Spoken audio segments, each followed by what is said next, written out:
तो दर्शकों, आने वाले सितंबर का महीना कैसे रहेगा आप सबके लिए, इसके लिए हमने मासिक राशिफल देश की श्रृंखला की शुरुआत कर रखी थी और अब उसके हम आखिरी पड़ाव में पहुंच चुके हैं। क्योंकि आज की इस वीडियो में चर्चा करेंगे हमारी 10वीं राशि मकर राशि के बारे में, यानी उनके लिए आने वाला सितंबर का महीना कैसे रहेगा, क्या ग्रह गोचर की स्थिति आपके जीवन में प्रभाव डालेगी। फिर वो चाहे आपका स्वास्थ्य क्यों ना हो, शिक्षा करियर क्यों ना हो, कार्य क्षेत्र का माहौल क्यों ना हो, या बिजनेस में बनने वाली संभावनाएं क्यों ना हो। साथ ही समझेंगे प्रेम संबंध या विवाहित दंपत्ति के लिए कैसा रहेगा सितंबर का महीना और कुछ उपाय आपको बताएंगे। तो वीडियो के अंत तक आप जरूर बने रहे। हरे कृष्ण दर्शकों, वैदिक एस्ट्रोकेज में आपका स्वागत है। मैं ज्योतिष आचार्य पूजा। तो मकर राशि वाले अपनी जन्म राशि या लगन के अनुसार देख सकते हैं जो ग्रह गोचर की स्थिति बनने जा रही है सितंबर के शुरुआत में, वो इस प्रकार है। लग्नेश आपके शनि तृतीय भाव में गोचर कर रहे हैं, राहु आपके द्वितीय भाव में है और शुक्र आपके सप्तम भाव में गोचर कर रहे हैं। बृहस्पति आपके छठे भाव में गोचर कर रहे हैं। बुध सूर्य और केतु के साथ अष्टम भाव में गोचर कर रहे हैं। मंगल यहाँ पे नवम भाव में गोचर कर रहे हैं। यहाँ पे जो सूर्य की जो अवस्था है वो ग्रहण अवस्था में है। आप कुछ इसमें परिवर्तन देखेंगे, जैसे कि मंगल 13 सितंबर को तुला राशि में प्रवेश कर जाएंगे, यानी आपके नवम भाव से निकल के दशम भाव में आ जाएंगे। शुक्र 15 सितंबर को सिंह राशि में आ जाएंगे, सप्तम भाव से निकल के आपके अष्टम भाव में आ जाएंगे। यहाँ पे सूर्य बुध और केतु के साथ इनकी युति रहेगी, ये थोड़ा सा अच्छा नहीं है। इसके अलावा बुध उसी दिन राशि परिवर्तन करेंगे और ये आपके अष्टम भाव से निकल के नवम भाव में आ जाएंगे, कन्या राशि में अपनी राशि में आएंगे, यहाँ पे उच्च की अवस्था को प्राप्त करेंगे। तो सूर्य भी 17 सितंबर को राशि परिवर्तन करेंगे, अष्टम भाव से निकल के नवम भाव में आ जाएंगे, बुध के साथ युति बनाएंगे और यहाँ पे जो सूर्य है ग्रहण अवस्था से मुक्ति पाएंगे और शुक्र और केतु की जो युति रहेगी अष्टम भाव में रहेगी। अब आप इसका क्या प्रभाव अपने जीवन में देखेंगे, इसका वर्णन करने से पहले मैं आपसे एक छोटा सा निवेदन करना चाहूंगी कि आप हमारे चैनल को सब्सक्राइब करें, बेल नोटिफिकेशन जरूर प्रेस करें। इसके अलावा आप हमारे चैनल को लाइक और शेयर जरूर करें। तो स्वास्थ्य की हम बात कर लेते हैं। तो बृहस्पति छठे भाव में गोचर करें तो पेट से संबंधित समस्या आप देख सकते होंगे, चाहे पाचन से रिलेटेड हो या कुछ कमजोर लीवर की समस्या। तो थोड़ा खान पान को उचित रखना है, क्योंकि राहु द्वितीय भाव में बैठ के कहीं ना कहीं खान पान को लेकर कुछ एक्सपेरिमेंट आप करते नजर आएंगे।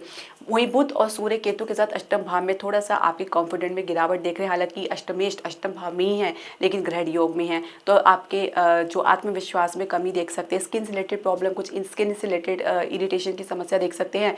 तो शुक्र आपके सप्तम भाव में बैठ के कहीं ना कहीं आपको इमोशनली इम्बैलेंस भी कर सकते हैं, क्योंकि यहाँ पे जो कर्क राशि है एक जलीय तत्व की राशि, यहाँ पे जो शुक्र होते हैं अपने इमोशन को बहुत ज़्यादा जो है आपको बढ़ा सकते हैं। और इसके अलावा जो राहु के साथ केतु की द्वितीय और अष्टम भाव युति बनी है, तो आप कहीं ना कहीं स्वास्थ्य को लेकर, परिवार को लेकर, आसपास के माहौल को लेकर कोई संघर्ष की स्थिति देख सकते हैं।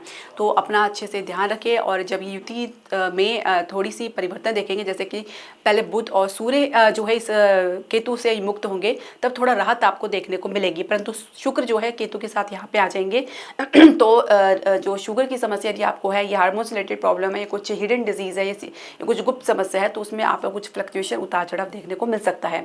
तो ऐसे में खान पान को उचित रखना, योग और व्यायाम करना बहुत जरूरी हो जाता है।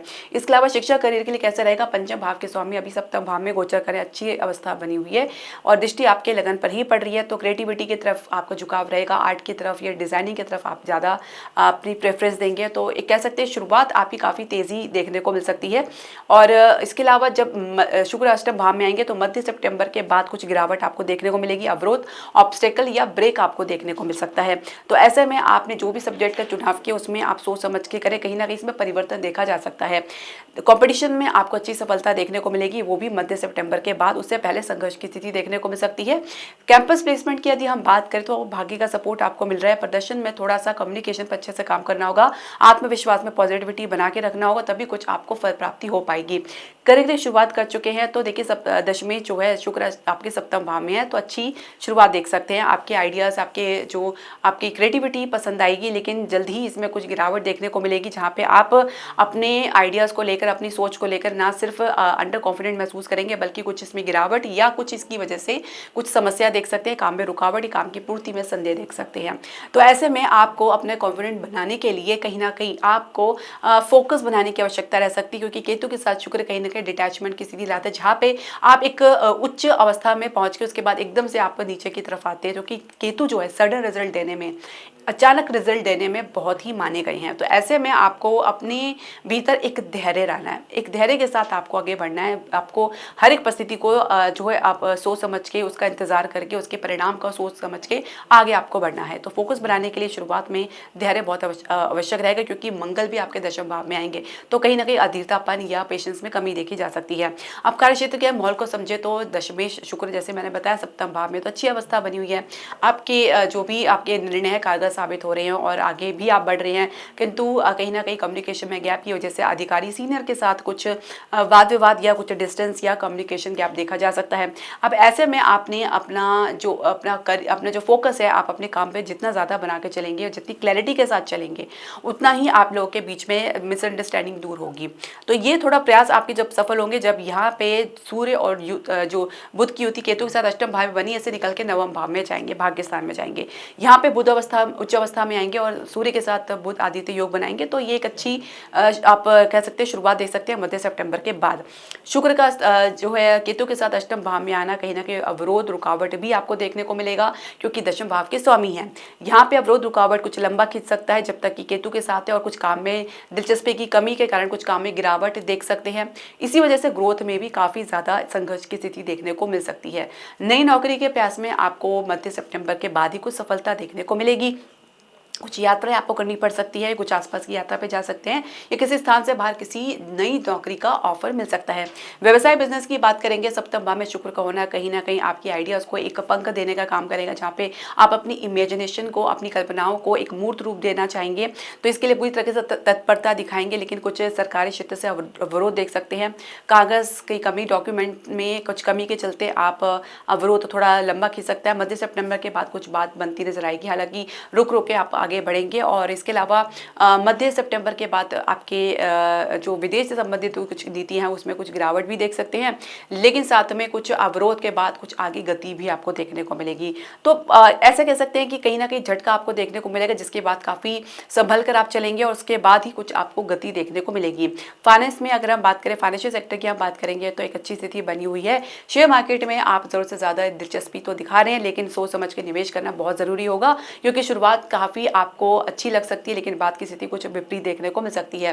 रियल एस्टेट में अच्छा शुरुआत आप देख सकते हैं, भाग्य का सपोर्ट मिलेगा, साथ एक ठहराव के साथ आप आगे बढ़ेंगे और अपने बिजनेस के विस्तार के लिए पूरी तरीके से आप तत्पर रहेंगे। खासकर स्थान से बाहर थोड़ी सी उदासीनता देखी जा सकती है। अब हम बात करेंगे प्रेम संबंध की, तो देखिए पंचमेश सप्तम भाव में गोचर कर रहे हैं, तो विवाह की चर्चा जोर शोर से चला सकते हैं, बिना किसी सलाह के, बिना किसी परामर्श के अपनी तरफ से परिवार के साथ विवाह की चर्चा चलाना चाहेंगे। हालांकि शुरुआत आपने कर दी है, लेकिन ये जल्दी ही आपकी निराशा में परिवर्तित हो सकती है। मध्य सितंबर के बाद की जो स्थिति बनेगी कहीं ना कहीं गिरावट की तरफ दिखा रही है, जहाँ पे संबंध में न सिर्फ गिरावट, विच्छेद या ब्रेक देखने को मिल सकता है, वहीं कुछ गलतफहमी के चलते आप लोगों के बीच में बहुत बड़ा एक डिस्टेंस देखा जा सकता है, एक अलाइनमेंट की कमी देखी जा सकती है। तो विवाह की चर्चा चलाने में जल्दबाजी ना दिखाए। हो सकता है कि परिवार वालों की तरफ से कुछ आपको लगे, एक ऐसा संकेत मिले कि भाई अब भी ये चीज़ें जो है अब आपके फेवर में बनती जा रही है, लेकिन वो एक शुरुआती आपके लिए एक कह सकते हैं कि दिखावे की घड़ी हो सकती है, लेकिन जो बात की स्थिति बनेगी उसमें काफ़ी ज़्यादा आपको समझ में आएगा कि जो सप्ताह ये सब कुछ दिखावा था, ना सिर्फ आपको परिवार की तरफ से बल्कि आपके पार्टनर की तरफ से भी कोई रिस्पांस या कोई भी सहयोग देखने को नहीं मिल पाएगा। ऐसे में कुछ अलग थलग महसूस कर सकते हैं।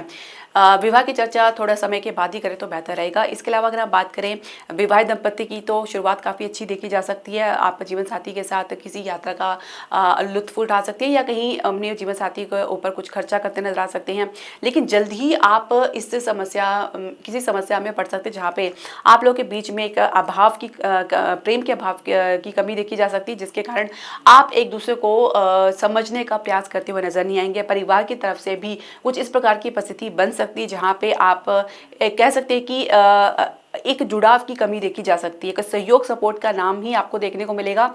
टोटली आपको अपनी तरफ से ही प्रयास करने पड़ सकते हैं, किसी भी प्रकार से कोई सहयोग सपोर्ट या परामर्श मिलता हुआ नजर नहीं आ रहा। जो परामर्श या सपोर्ट आपको मिल भी रहा है तो वो आपके कारगर साबित नहीं हो पाएगा।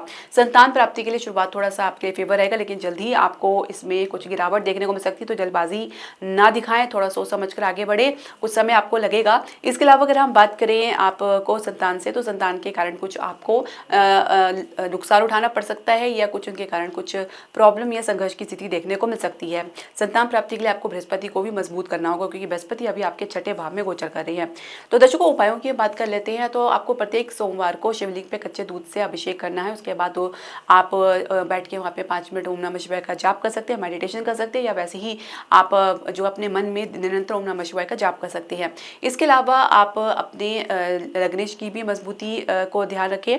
शनि के लिए आप चाहे तो प्रत्येक शनिवार को आप काले तिल का दान कर सकते हैं। किसी गरीब मजदूर की आप मदद कर सकते हैं, उनको खान पान से किसी अन्य कारण से उनकी मदद कर सकते हैं जो आपके सामर्थ्य अनुसार है। इसके अलावा बृहस्पति के लिए यदि आप उपाय करना चाह रही हैं तो बृहस्पति, क्योंकि राहु का चंडाल के योग में रहेगा, तो बृहस्पति के लिए आप गुड़ और चने की दाल मंदिर में दान कर सकते हैं, पीली वस्तु का दान कर सकते हैं, या विष्णु सहस्त्रनाम का पाठ आप कर सकते हैं। तो ये उपाय आप जरूर करें और इससे आपको लाभ भी देखने को मिलेगा। और शुक्र के लिए आप प्रत्येक शुक्रवार को गाय की सेवा करें, रोटी खिलाकर। तो दर्शकों, आपके जो भी प्रश्न, सजेशन या क्वेरी आप हमारे कमेंट बॉक्स में जरूर डालें। हरे कृष्णा।